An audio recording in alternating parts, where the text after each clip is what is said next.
건설안전공학 마지막 주 제13강 강의를 시작하겠습니다. 제13장 강의는 그 해체공사와 그리고 이제 중량물 취급, 하역, 벌목 작업에 대해서 강의하도록 하겠습니다.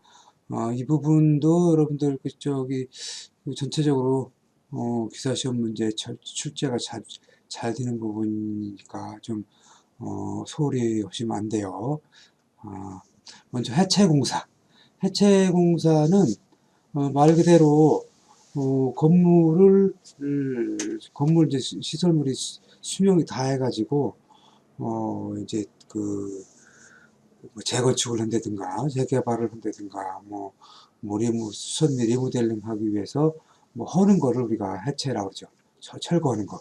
철거 공사를 우리가 해체 공사라고 하는데, 해체 공사는 요즘 들어서 그 해체 공사 하다가 사고들이 굉장히 많이 나는 바람에 요즘에 해체 공사가 굉장히 그 안전관리 계획서라든가 위험 방지 계획서 등 까다롭게 관리하고 있어요. 해체 공사 때문에 뭐 지나가던 사람이 해체 공사 공사장에 지나가다가 사고를 당하기도 하고 뭐 그러다 보니까. 자, 그럼 해체 공사의 용어에 대해서 잠깐만 좀 소개를 하고 갈게요. 우리가 브레이커라고 하는 건데, 브레이커는 이제 깨는 것, 압축 공기나 또는 유압에 의해서 그 급속한 충격력으로 콘크리트라든가 돌을 깨는 걸 우리가 브레이커라고 그러죠.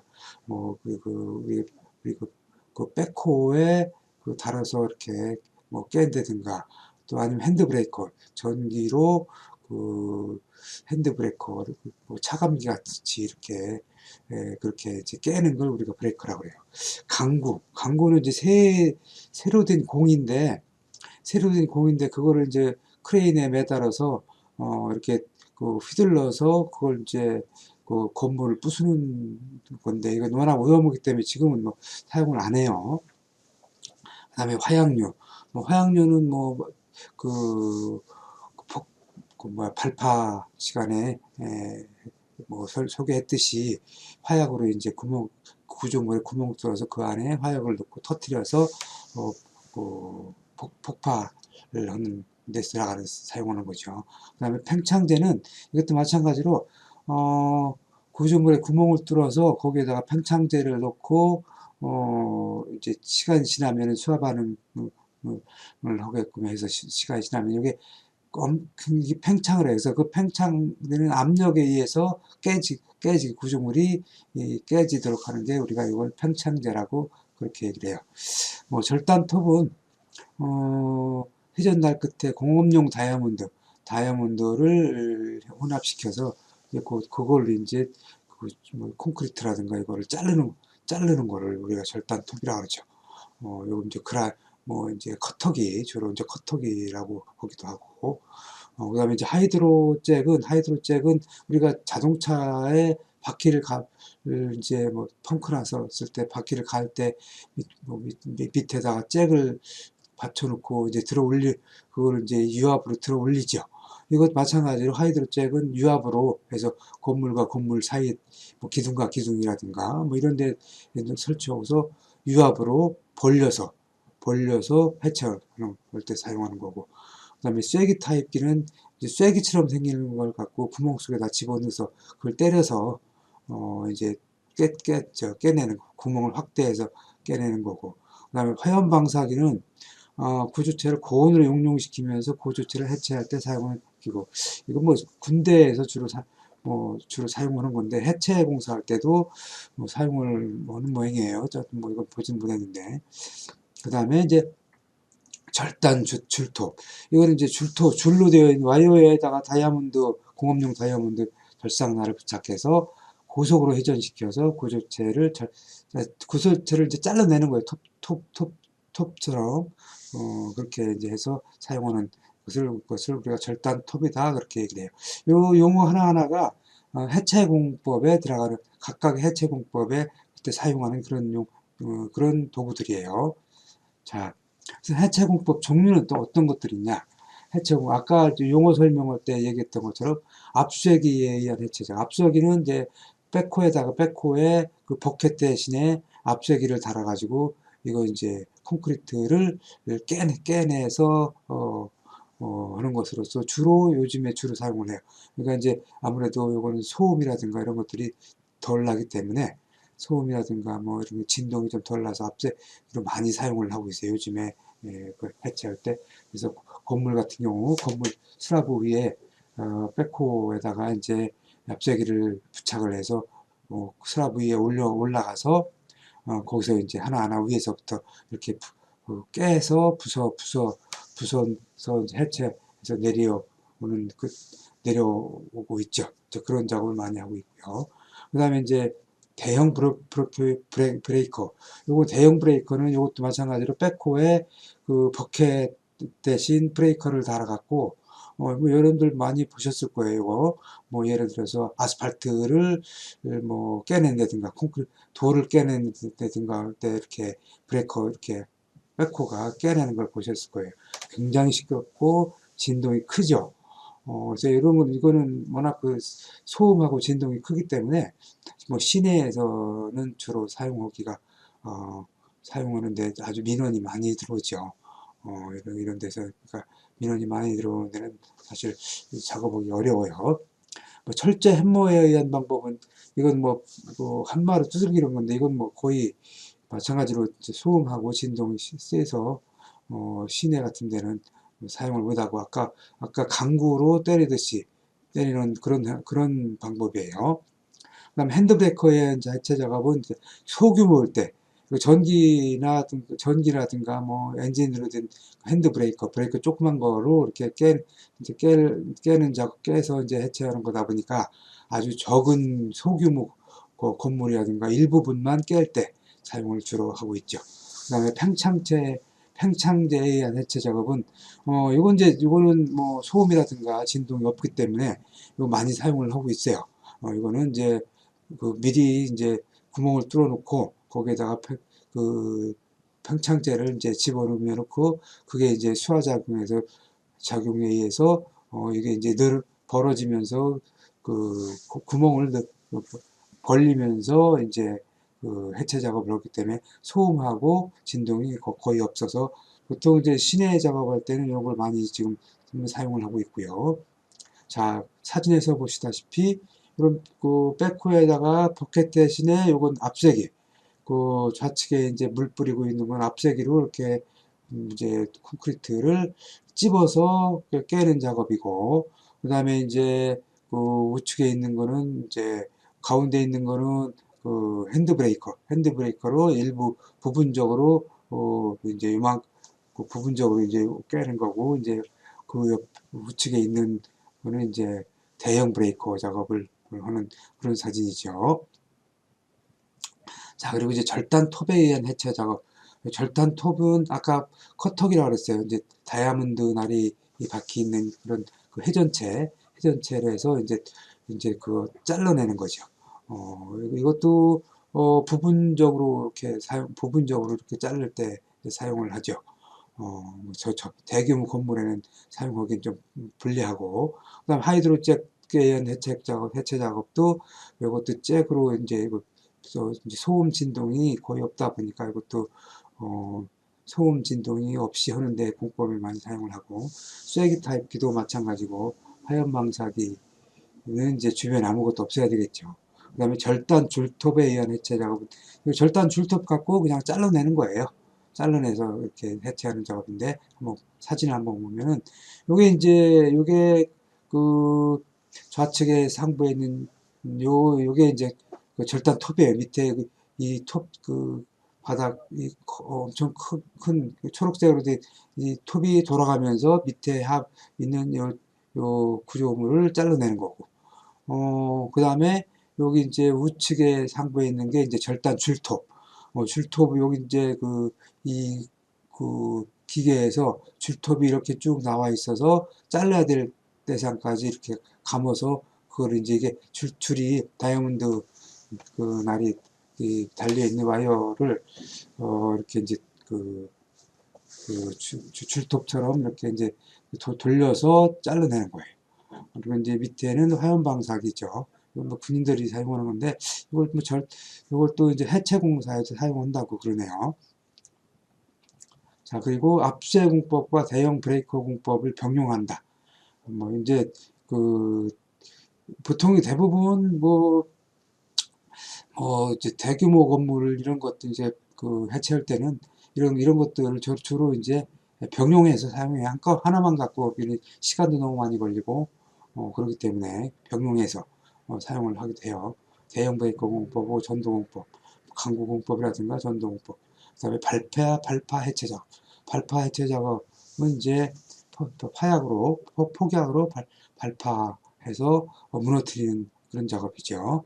그래서 요 사진에서 보는 것들 이런 것들이 이제 발파해서 이렇게 전체적으로 무너뜨리는 그런 작업들이고 발파 해체 작업은 자 해체 작업 시간 거의 뭐 아까 설명을 했듯이 엄청 위험해요. 이게 콘크리트 중량부를 이렇게 무너뜨리고 하다 보니까 굉장히 위험해서 이게 조금이라도 좀 이상하면은 작업을 중지해야 돼요. 그래서 하나만전보건 기준에 같은 규칙에서 작업 중지, 언제 중지하느냐? 눈, 비, 그 밖의 기상 상태의 불안정으로 날씨가 몹시 나쁜 경우에는 해체 작업을 중지시켜야 된다. 그 다음에 이제 적정한 위치 대피소를 설치해야 된다.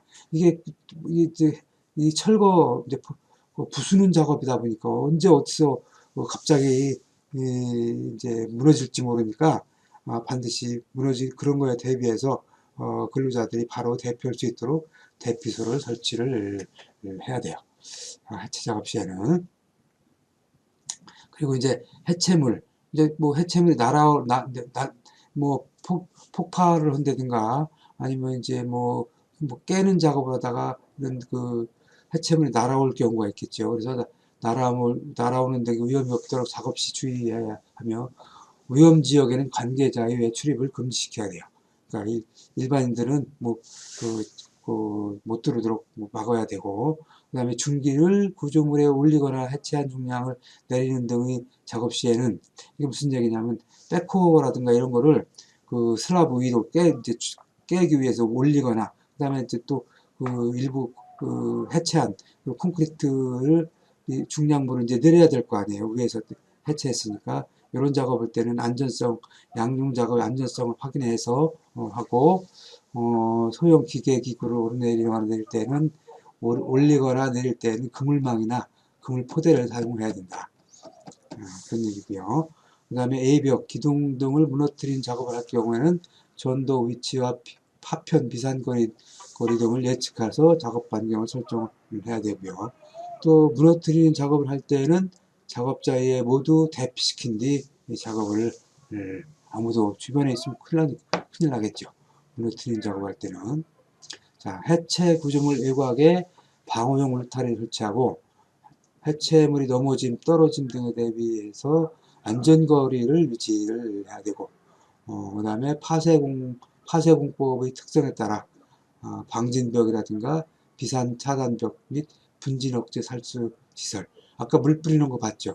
먼지가 많이 나기 때문에 반드시 먼지를 최대한 덜 나게 하기 위해서 살수 시설을 설치를 해줘야 돼요. 그리고 유도자 신호수는 무조건 배치를 해서 주변에 근로자라든가 또 지나가는 사람들이 피해를 안 입도록 그 신호수 배치해야 되고요. 그 다음에 추락 위험이 있는 곳은 안전대 부착 설비 설치해서 추락 위험을 막아야 되고요. 그 다음에 중기 투입 시 사전에 집안 지지력 확인, 그 다음에 안전한 운행 정보를 확보를 해야 되고요. 주로 백호에다가 아니면 크레인을 가지고 이제 사용을 하기 때문에 지지력을 확인해서 백호 같은 경우 위에 지붕 위로 건물 위로 올리고서 작업할 경우에 건물이 못 받쳐주면 전체적으로 이제 갑자기 무너져서 백호 뭐 기사라든가 백호 장비가 손상을 입는 그런 사태도 많이 일어나고 있어요. 철근 용단 등의 작업을 하기 위해서는 작업을 위해 화기를 사용할 경우 불꽃, 불티 등의 비산 방지 조치를 해야 된다. 이제 그 철근 콘크리트다 보니까 이걸 깨게 되면 철근이 다 튀어나오게 되죠. 그럼 철근이 튀어나오니까 철근을 절단을 해야 되는데 절단 작업을 하기 위해서 주로 이제 LPG라든가 산소 절단기를 사용하게 되는데 이제 그렇게 되면은 주로 이제 그 불꽃, 불티 등이 많이 발생을 해서 화재가 나기가 쉬워요. 그래서 이런 그 비산 방지, 불티가 외부로 많이 날아가지 않도록 비산 방지 조치를 해야 되고, 그 다음에 중기 해체 작업 시 발생 폐기물 등으로 인한 작업 및 충격 하중, 적재 하중 등에 대한 구조적 안전성을 확인하고 보강 조치를 해라. 이제 장비가 슬라브 위를 타고 작업할 때는 콘크리트의 무게, 그 다음에 장비의 무게로 인해서 콘크리트 콘크리트 덩어리들이 위에서 있기 때문에 그 하중으로 작용을 해서 밑에 구조물이 못 견디어서 갑자기 무너지는 경우가 있을 수가 있으므로 반드시 구조적 안전성을 확인을 해서 그런 경우에는 그 잭서포트라든가 이런 걸로 보강 조치를 해라 이런 얘기예요. 그 다음에 외벽, 기둥 등을 무너뜨리는 작업을 할 경우에는 전도 위치와 파편, 비산거림 등을 예측해서 작업 반경을 설정해라.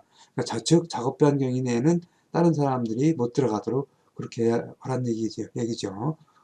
그리고 구조 특성을 고려해서 무너짐, 넘어짐 등의 위험이 없는 순서로 해서 작업을 해라.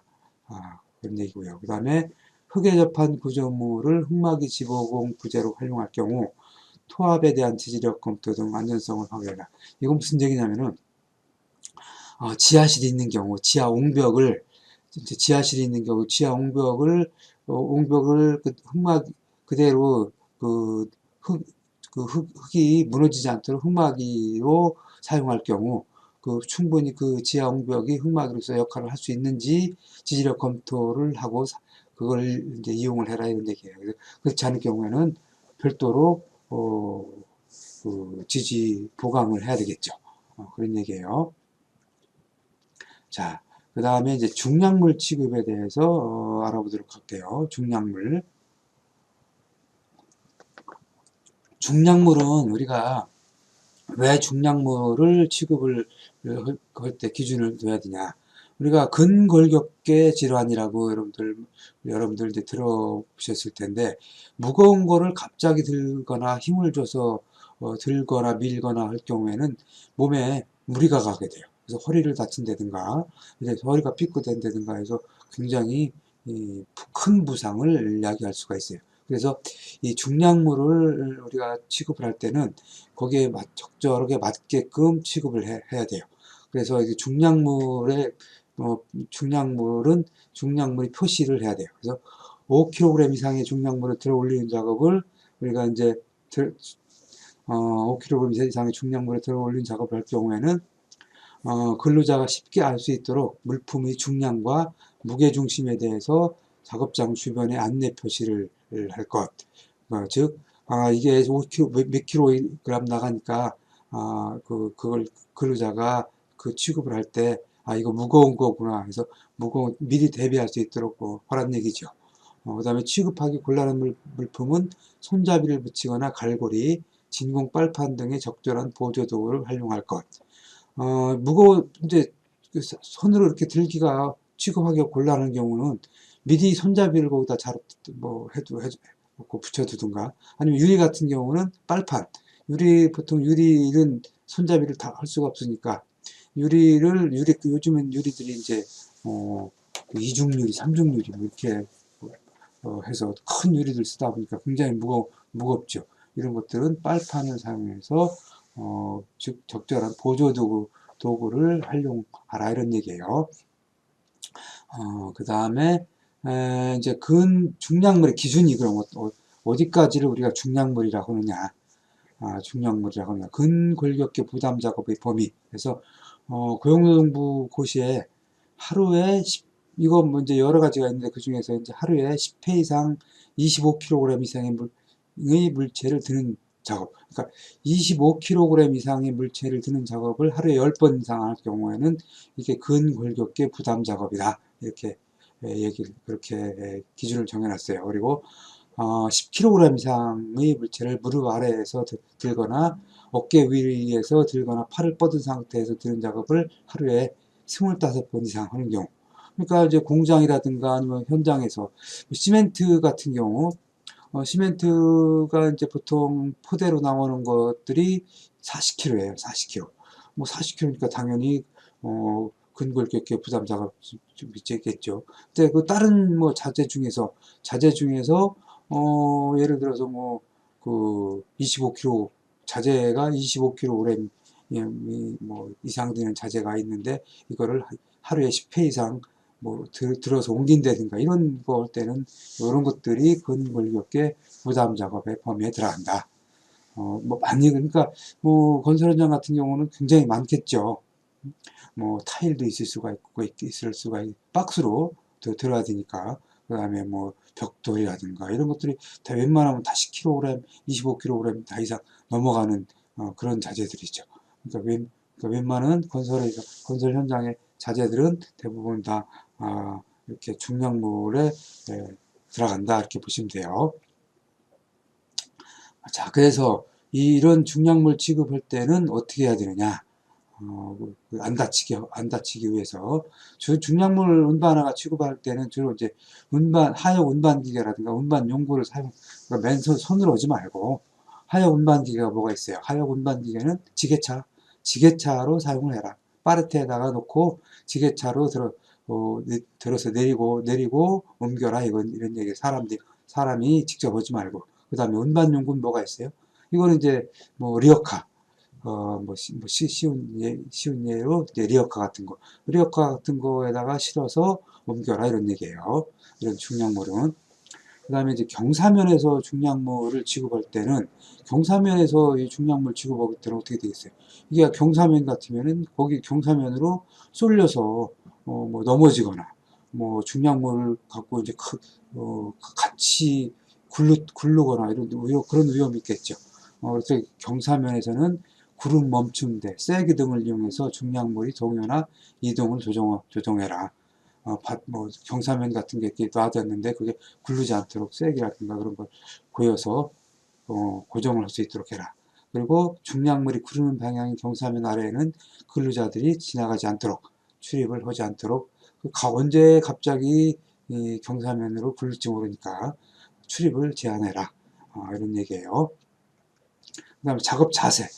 물건을 들어 올릴 때 작업 자세는 이거는 여러분들 상식적으로도 좀 이건 알아둬야 돼요. 집에서라도 뭐 무거운 걸 이렇게 들어 올릴 때는 반드시 무게중심을 낮춰서 허리를 똑바로 핀 상태에서 그 물건을 몸에 바짝 붙인 상태에서 하여간 최대한 허리에 부담을 주지 않는 자세로 물건을 들어 올려야 돼요.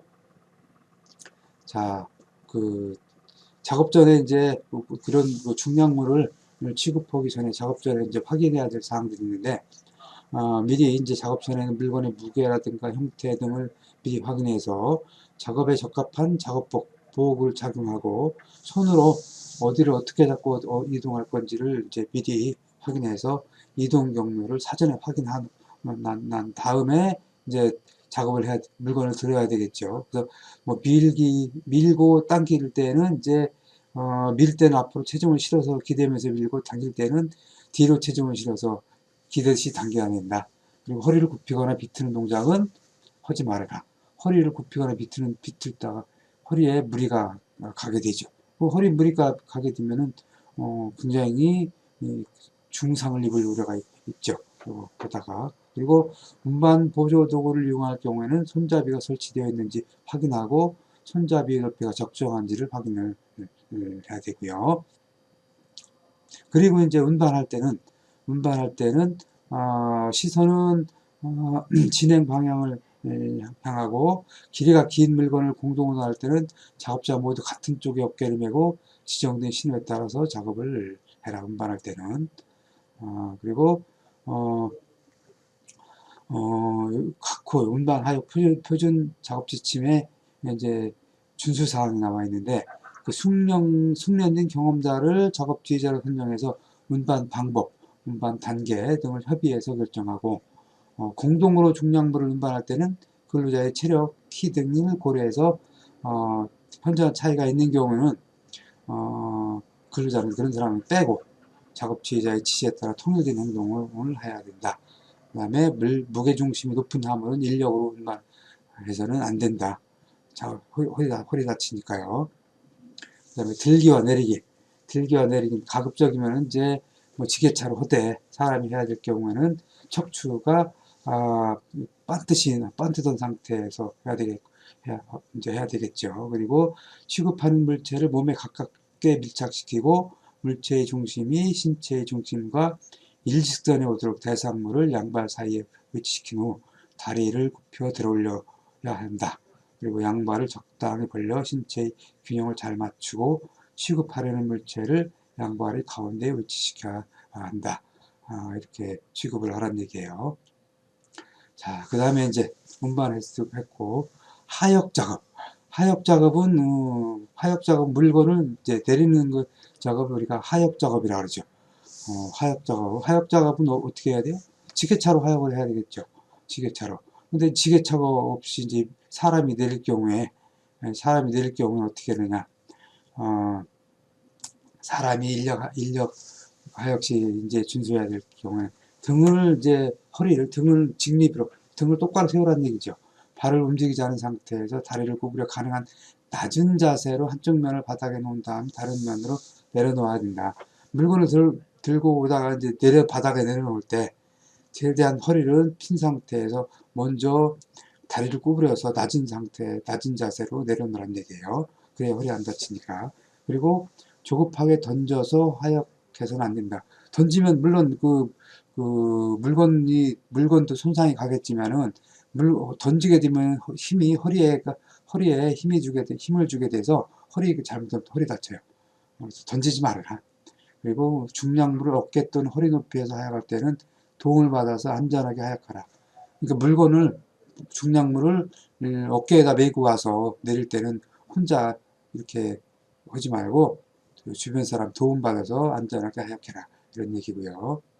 그 다음에 이동식 기계를 이용한 하역 준수사항. 기계를 이용할 때 부피가 작더라도 중량물일 때는 완전히 허리까지 들어 올려서 취급하고 그 다음에 공동작업은 작업지휘자의 심에 따라야 되고 허용 적재 하중을 초과하는 화물의 적재를 금해야 되고 니역가라든가 이런 데 사용할 때요. 그 다음에 하물대에 사람이 탑승해서는 안 되죠. 지게차에 파레트라든가 이거 사람이 탑승해서는 안 돼요. 그리고 물체가 무너질 위험이 있는 것은 즉시 물체를 묶어야 된다. 이게 이제 지게차로 떴는데 이게 거기 파레트 위에서 무너질 우려가 있다든가 이럴 경우에는 반드시 물체를 묶어서 무너지지 않도록 그렇게 하라는 얘기고요. 그 다음에 굴러갈 위험이 있는 물체는 고인목을 고여야 되겠죠. 당연하지. 이게 이제 동그랗다든가 이런 것들, 파이프 같은 거 이런 것들, 이런 것들은 이제 고인목을 고여야 되겠고, 그 다음에 가벼운 것은 위로, 무거운 것은 밑으로 적재해라. 무거운 것을 위로 적재하면 어떻게 되겠어요? 이것도 무너져 내려버리겠죠. 이제 그런 의미고요. 그 다음에 이제 하역을 하다 보면 우리가 와이어로프라든가 그 다음에 우리가 소위 이제 슬링 벨트를 사용하게 되는데 이런 이제 슬링 벨트를 사용할 경우에 이제 사용 금지. 요거는 꼬임이 끊어진 섬유로프 등의 사용 금지는 이건 이제 다 나와 있는 거죠. 여기뿐만 아니고 꼬임이 끊어진 거, 심하게 손상되거나 부식된 거. 그리고 이제 사용 전 점검을 해야 되는데 섬유로프 등을 사용해서 화물 취급 작업을 하는 경우에는 해당 섬유로프 등을 점검하고 이상이 발견한 섬유로프 등은 즉시 교체해라. 즉 꼬임이 끊어지거나 심하게 손상되거나 부식된 것 이런 섬유로프를 발견하면 반드시 바로 교체해라 이런 얘기예요. 그리고 화물이 쌓여 있는 데에서 화물을 중간에서 빼내면 되겠어요, 안 되겠어요? 중간에서 빼내면 전부 다 잘못하면 무너지겠죠. 그래서 화물은 중간에서 빼내서는 안 된다 그런 얘기예요. 이제 하역 작업장의 조치 기준에서 이건 이제 작업장 및 통로의 위험한 부분에는 안전하게 작업할 수 있도록 조명을 유지할 것. 조명, 불이 켜져, 충분히 작업이 안전하게 할 수 있도록 불이 켜져 있어야 되는데, 불이 꽁꽁 오면은 사고 더 나겠죠. 그리고 부두 또는 안벽의 선을 따라 통로를 설치하는 경우에는, 폭을 90cm 이상으로 해라. 이제 사람이 통행할 수 있도록 90cm 이상 통로를 확보를 해라, 그런 얘기예요. 하역 작업장은. 그 다음에 육상에서의 통로 및 작업 장소로서 다리 또는 선거 관문을 넘는 보도 등 위험한 부분에는 안전 난간 또는 울타리를 설치해라. 이거 항만 같은데, 이런데 이제 그런 데서 통로라든가 작업 장소 이런 또 선거 관문을 넘는 보도에 이제 위험한 부분이 있는 경우에는 난간을 설치하고 울타리를 설치해서 이제 근로자가 추락이라든가 이런 거를 방지하도록 그렇게 해라, 이런 얘기예요. 그 다음에 하적단의 간격은 바닥으로부터 높이가 2m 이상 되는 하적단과 인접 하적단 사이 간격을 하적단의 밑부분의 기준에서 10cm 이상을 하적단 10cm 이상 띄워야 된다. 하적단은 10cm 밑부분 기준에서 가장 밑부분 기준에서 10cm 이상을 띄워야 된다는 얘기예요. 딱 붙이지 말아라든지 이런 얘기죠. 물건과 물건을. 그리고 하적단의 붕괴 등의 위험 방지에서 하적단이 붕괴 또는 화물의 낙하에 의해서 근로자가 위험해질 우려가 있는 경우에는 그 하적단을 로프로 묶거나 망을 치는 등 위험을 방지하기 위해 필요한 조치를 해야 된다. 그리고 하적단을 쌓는 경우에는 기본형을 조성해서 쌓아야 되고, 하적단을 헐어내는 경우에는 위에서부터 순차적으로 층계를 만들면서 헐어내서 중간에서 헐어내서는 무너져 버리겠죠. 그러면 안 되겠죠. 그 다음에 화물의 적재. 화물의 적재는 침하의 우려가 없는 튼튼한 기반 위에서 적재를 하고, 건물의 칸막이나 벽 등이 화물의 압력에 견딜 만큼의 강도를 지니지 아니한 경우에는 벽에다가 기대서 적재하지 않도록 해라.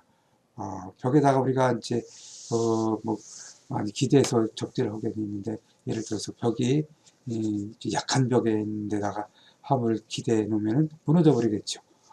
그리고 높게 쌓지 말아라. 무너질 불안정할 정도로. 그리고 한쪽으로 치우치지, 편심 나중에 한쪽으로 치우치게 되면 이것도 마찬가지로 무너지겠죠. 그래서 이거 치우치지 않도록 쌓아라, 이런 얘기고요. 자, 그리고 이제 네 번째, 벌목. 벌목은 여기 이제 나무를 이제 산에 있는 나무를 잘라내는 걸 우리가 벌목이라고 그러죠. 벌목이라고 그래요. 즉 산지에서 벌목용 기계와 기구를 이용해서 수목의 지상부를 잘라서 지면으로 넘기는, 그러니까 나무를 잘라내는 거, 톱이라든가 톱으로 자르는 거죠. 톱으로 그 벌목이라고 그러고, 그 다음에 조제는 이제 벌목한 그 나무를 가지치고 필요에 따라 용도에 적합한 길이로 그러니까 적합한 길이로 잘 자르는 거를 우리가 조제라고 그러고, 그 다음에 이제 그 조제된 그 조제된 원목을 이제 어느 한 장소에다 쌓는 걸 우리가 집재라고 그래요. 집재라고 그러고, 운반하는 걸 운재라고 하고, 이제 운반하는 거를 산에서 이제 운반하니까 그만큼 위험하겠죠. 이런 용어를 우리가 벌목, 조제, 집재, 운재 이런 용어를 우리가 좀 알아야 되겠고요. 벌목에 대해서. 자, 벌목 표준 안전 작업 지침에 이렇게 나와 있어요. 작업 시작 전에 작업 순서 및 작업원 간의 연락 방법을 충분히 숙지해서 작업을 착수해라. 이 연락이 안 되면 나무가 갑자기 나무 자르는데 그 밑에 사람이 지나간다든가 하면 큰일 나겠죠. 그러니까 미리 그 주변 작업자들하고는 연락을 해서 충분히 연락해서 나무가 쓰러진다든가 아니면 운반하다가 굴른다든가 할 경우엔 주변에 바로바로 연락이 될 수 있도록 그렇게 해야 되겠죠. 그리고 작업자는 안전화 등의 보호구를 착용해야 하며 항상 호루라기 등의 경적 신호기를 휴대해야 된다. 급한 때 호루라기를 이제 불어서 주변의 작업자들한테 이렇게 알릴 수 있도록 그렇게 해야 되겠죠. 또 당연히 보호구는 당연히 착용해야 되고, 그 다음에 강풍, 폭우, 폭설 등 악천후로 인하여 작업상의 위험이 예상될 때에는 작업을 중지해야 되고, 그 다음에 톱, 도끼 등의 작업 도구는 작업 시작과 종료 시에 점검해서 안전한 상태로 사용하도록 해야 되겠고요. 그 다음에 벌목 및 조제 작업을 할 때는 작업면보다 아래 경사면 출입을 통제. 이게 그 벌목하고 조제 작업하다가 경사면 밑에로 이제 그 나무들이 굴러 떨어질 우려가 있으니까 반드시 그 사람이 통행하지 않도록 출입을 통제하라는 얘기죠. 그리고 벌목 및 조제 작업할 때 위험이 예상되는 도로, 반출로 등에는 위험 표지를 잘 보이는 곳에 설치하고 유지 관리를 해야 된다. 사람들이 거기가 즉 벌목 작업하고 조제 작업하는 데다는 걸 충분히 숙지할 수 있도록 그렇게 하라는 얘기죠. 그리고 이제 체인톱을 사용할 때는 체인톱이 뭐야? 체인톱이 그 나무를 자르는 데 쓰는 톱이죠. 엔진 톱이라 주로 이제 엔진으로 이제 그 엔진으로 되어 톱이, 그래서 이제 체인으로 돼 있어서 이제 돌아가면서 나무를 자르는 거죠. 요걸 우리가 체인톱이라고 그러는데, 요거 이제 사용할 때는 준수 사항이 있는데, 체인톱에 대한 정확한 취급과 사용 방법을 숙지한 후 사용을 하고, 방진용 장갑과 방음용 기막을 사용해야 됩니다. 이게 엔진으로 그 체인톱을 작동하다 보니까 굉장히 진동이 심해요.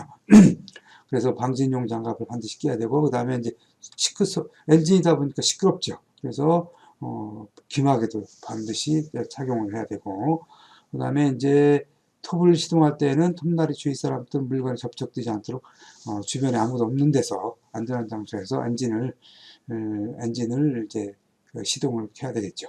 그리고 체인톱을 이동할 때는 반드시 엔진을 끈 상태로 이동을 해라. 엔진을 켜놓은 상태에 이동하다가 잘못하면 다친다 이거죠. 체인톱의 연속 운전은 10분을 넘지 말아야 된다. 10분 하고 또 쉬었다가 다시 하고 이런 식으로 체인톱을 사용하라 이거예요. 그 다음에 이제 화재 예방을 위해서, 산에 이제 벌목 오는 데니까, 화재가 날 우려가 많죠. 그래서 반드시 담뱃불, 성냥불은 아예 갖고 올라가지 말아야 되겠죠.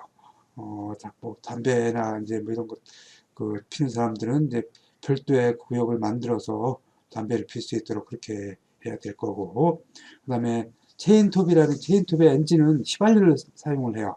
휘발유를 사용하기 때문에 그 주변에서 화기 취급을 하면은 이제 휘발유에 불이 붙을 수가 있어서 화기 취급하면 안 되겠고, 그 다음에 이제 체인톱에 그 연료를 급유할 때, 엔진에 그 휘발유를 급유할 때는 반드시 엔진을 끈 상태로 해서 그 휘발유가 밖으로 흘러 넘치지 않도록 그렇게 해야 되겠죠.